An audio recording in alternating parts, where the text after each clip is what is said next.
السلام علیکم ورحمۃ اللہ وبرکاتہ۔ بسم اللہ الرحمن الرحیم۔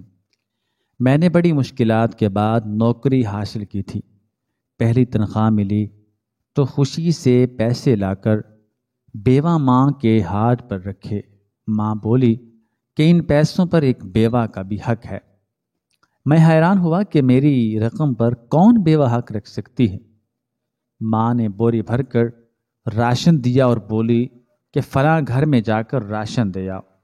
میں پہلے تو ٹال مٹول کر گیا، مگر ایک رات خواب میں جب بیوہ عورت کو روتے دیکھا تو آدھی رات کو ہی راشن اٹھا کر چل پڑا اور دروازے پر دستک دی تو آدھی رات کو ہی راشن اٹھا کر چل پڑا اور دروازے پر دستک دی تو جو عورت باہر نکلی دیکھ کر میں دھاڑے مار مار کر رونے لگا، کیونکہ وہ تو آج مہینے کی 10 تاریخ تھی اور میں بھی باقی ملازمین کے ساتھ ایک لائن میں کھڑا تھا۔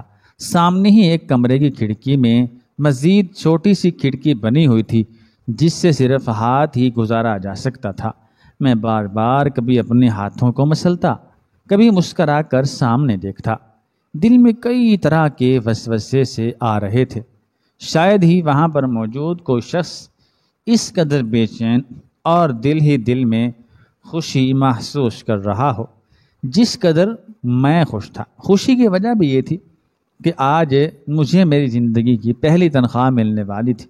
جیسے ہی میرا نمبر آیا اور میں نے اپنا فیکٹری کارڈ سامنے بیٹھے شخص کو دکھایا تو اس نے فوراً سے خاکی لفافہ میری جانب بڑھا دیا۔ یا وہ خاکی لفافہ نہیں تھا بلکہ میری ماں کی دعائیں تھیں، میری بہنوں کے ایمان تھے اور میری محنت تھی جو میں کرتا آ رہا تھا۔ میں نے اس خاکی لفافے کو زور سے اپنی مٹھی میں بھینچا اور چلتا ہوا ایک جانب کو آ گیا۔ سبھی ورکرز اپنے اپنے گھروں کو جانے لگے تھے کیونکہ اب ہماری شفٹ ختم ہو چکی تھی۔ میں آئس کریم فیکٹری میں کام کرتا تھا اور یہ نوکری مجھے بڑے جتن کر کے ملی تھی۔ میں جانتا تھا کہ میری ماں جب ان پیسوں کو دیکھے گی تو کس قدر خوش ہوگی۔ مجھ سے صبر نہیں ہو پا رہا تھا، اس لیے میں نے جلدی سے اس خاکی لفافے کو کھولا اور اس میں موجود ہزار کے نوٹوں کو گننا شروع کر دیا۔ وہ پورا 70,000 روپیہ تھا اور یہ میرے لیے بہت بڑی رقم تھی۔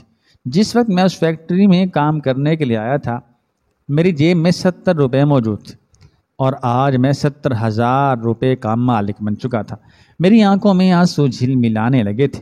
اللہ تعالیٰ کی ذات کا شکریہ ادا کیا اور پھر اپنے موٹر سائیکل پر بیٹھ کر گھر آنے لگا۔ ہوا میں نمی موجود تھی، ہلکی ہلکی ہوا کی شدت میں بھی اضافہ ہو رہا تھا۔ سردیوں کی شام تھی، لگتا تھا بارش ہونے والی ہے۔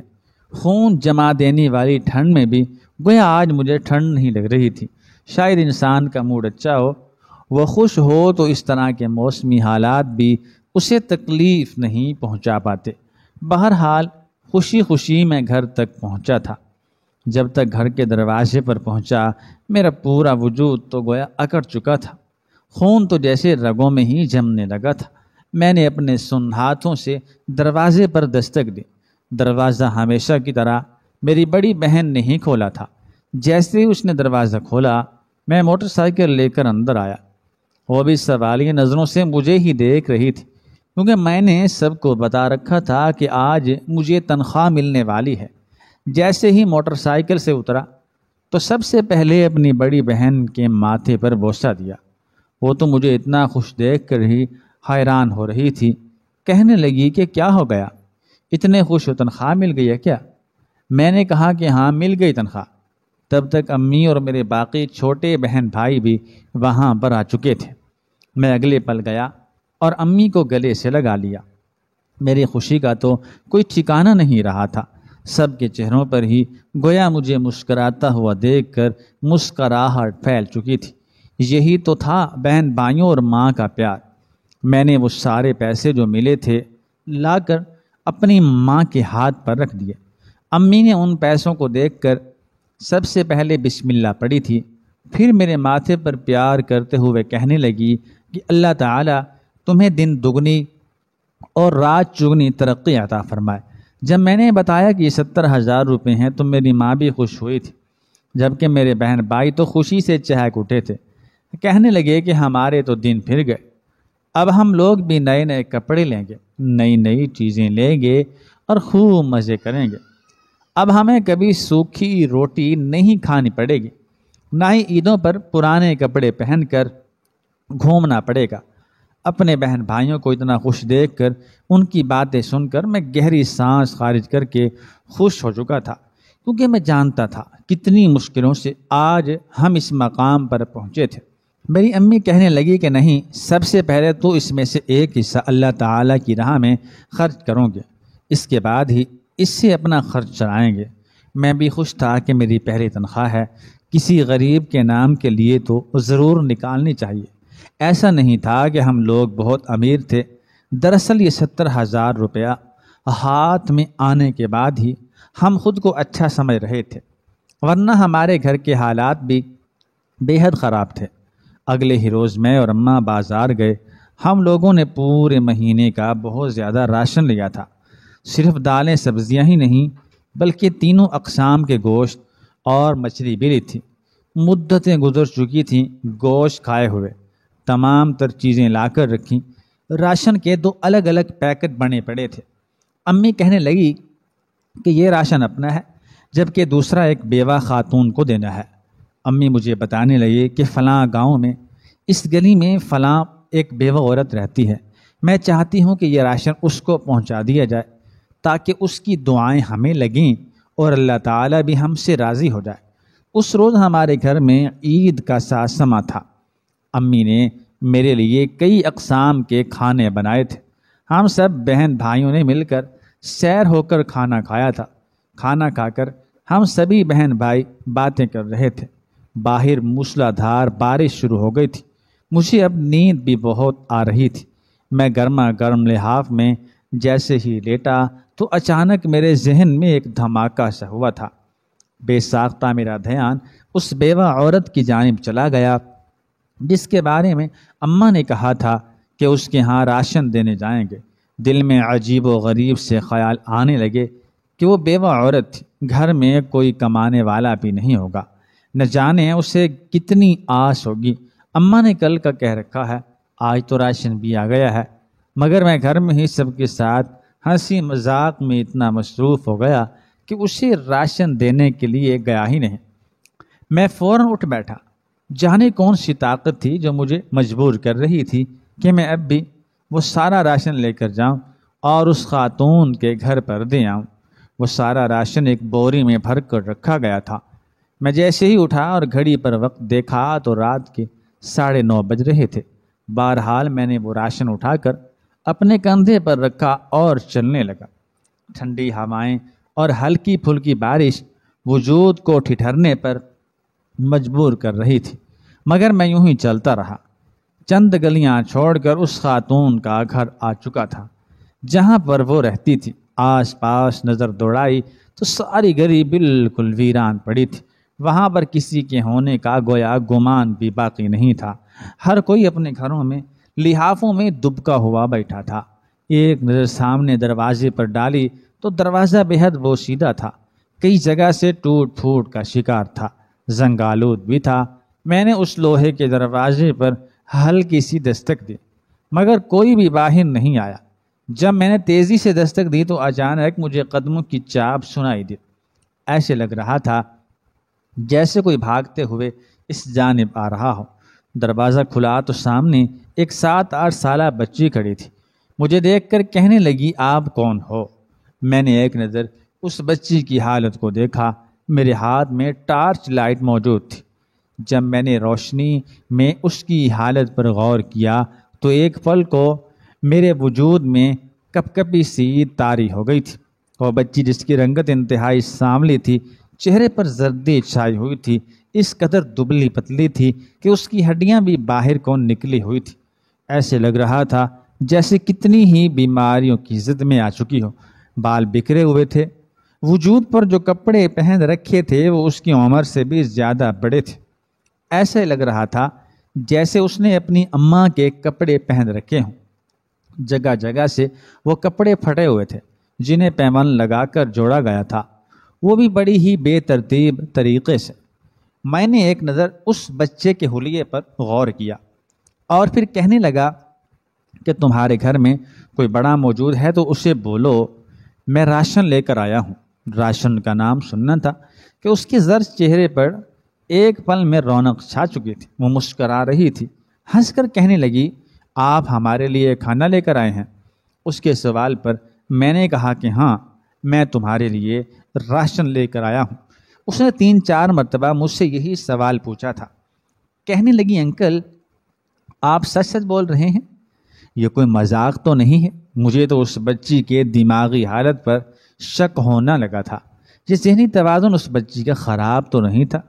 تبھی وہ بھاگتے ہوئے اندر گئی اور کہنے لگی اماں فرشتہ آ گیا، جلدی باہر آؤ، اللہ تعالیٰ نے فرشتہ بھیج دیا، جلدی سے آ کر اس سے راشن لے لو، کہیں وہ کسی اور کے گھر میں نہ دے جائے۔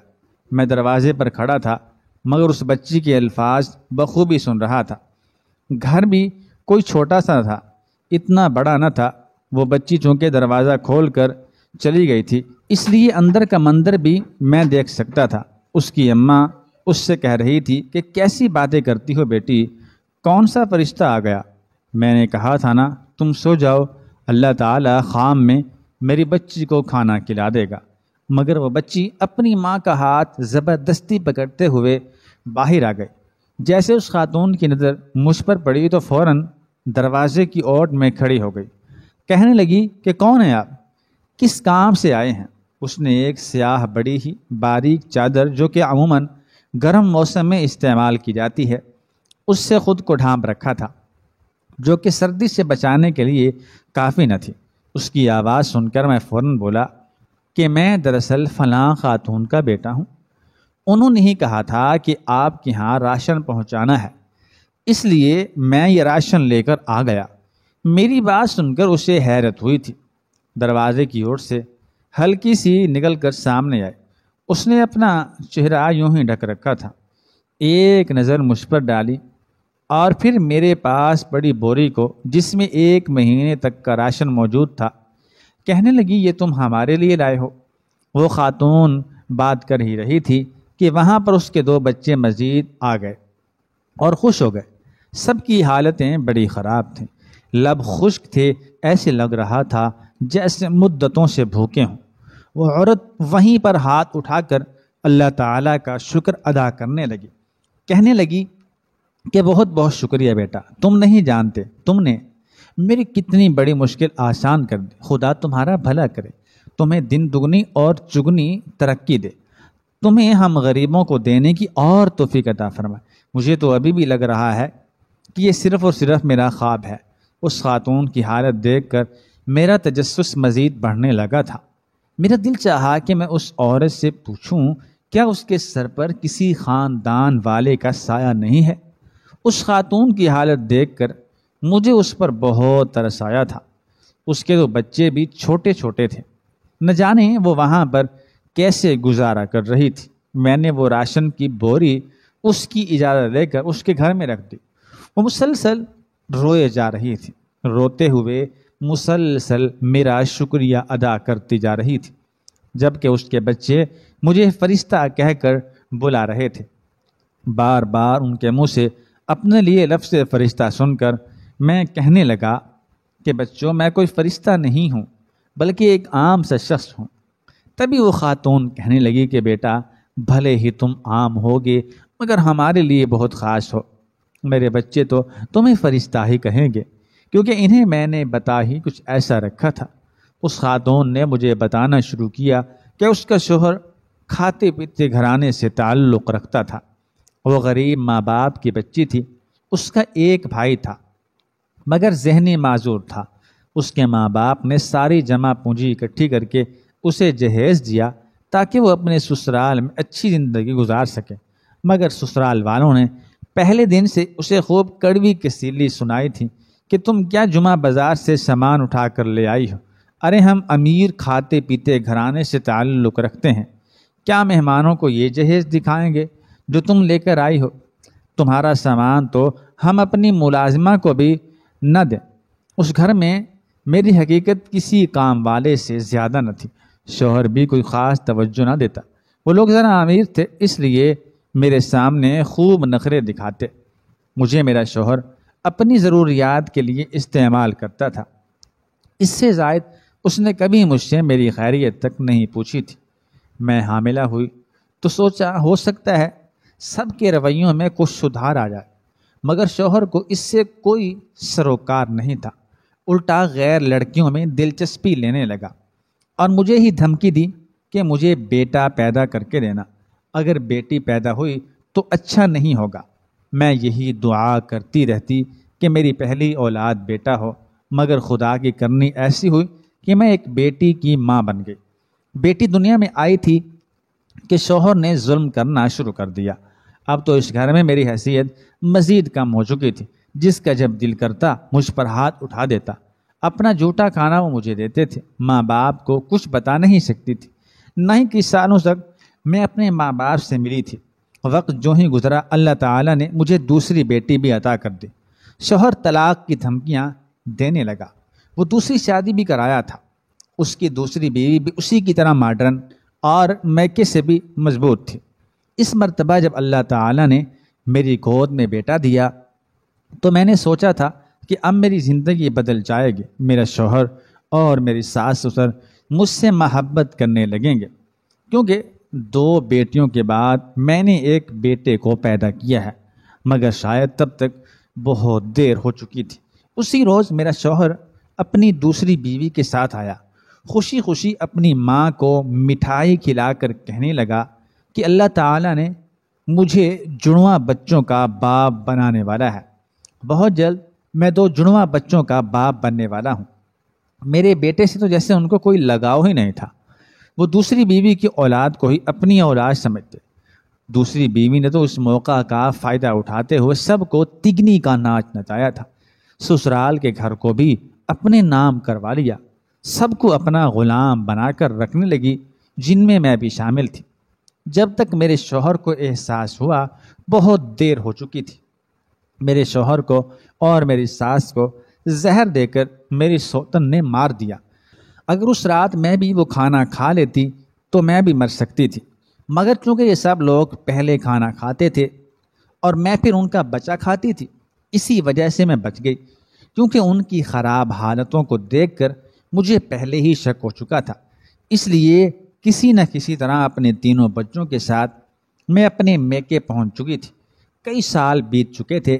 یہاں آ کر دیکھا تو گھر میں کوئی بھی موجود نہیں تھا۔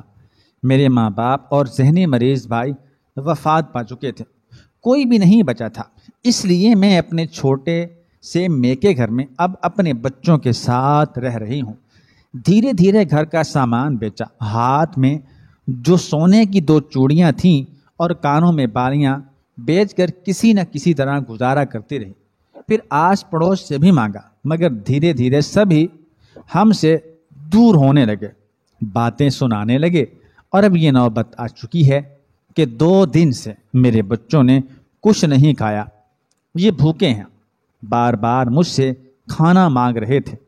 میں صحن میں پانی میں مٹی ملا کر رکھ دیتی، کنکر بھی پھینک دیتی، بچوں سے کہتی کہ تم لوگ درود شریف پڑھتے ہوئے سو جاؤ، دیکھنا صبح تک اس میں روٹی آ جائے گی۔ میرے بچے خوشی خوشی سو جاتے، صبح اٹھ کر دیکھتے تو وہ پانی اور کنکریوں کے یوں ہی موجود ہوتے۔ مجھ سے کہتے کہ اماں دیکھو یہ روٹی بنی ہی نہیں، تو میں اپنے بچوں کو ہی پیار سے بہلا کر کہتی کہ بیٹا تم لوگوں نے یقیناً پڑھنے میں غلطی کی ہوگی، تبھی اللہ تعالیٰ نے تمہیں رزق عطا نہیں کیا۔ آج پھر دل سے پڑھو گے تو یقیناً اللہ تعالیٰ فرشتہ بھیج دیں گے، وہ ہمارے لیے ڈھیر سارا راشن لے کر آئے گا، اور پھر ہم سیر ہو کر رہیں گے، خوب پیٹ بھر کر کھانا کھائیں گے۔ میرے بچوں کو میں یہی سہانے خواب دکھاتی چلی آ رہی تھی۔ آج تیسری رات شروع ہو چکی تھی کہ جب وہ بھوکے تھے، بار بار مجھ سے یہ سوال کر رہے تھے کہ اماں فرشتہ کب آئے گا؟ فرشتوں کو آنے میں دیر کیوں ہو رہی ہے؟ کیا وہ اور بھی غریب بچوں میں کھانا تقسیم کر رہے ہیں کیا؟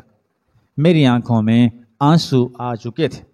اب میں بچوں کو کیا بتاتی کہ کوئی فرشتہ نہیں آنے والا، بس اب تو ہمیں موت کا ہی انتظار تھا۔ کئی بار جی چاہا کہ کسی طرح یا تو بچوں کا گلا گھونٹ کر مار دوں یا ان کا سانس بند کر دوں۔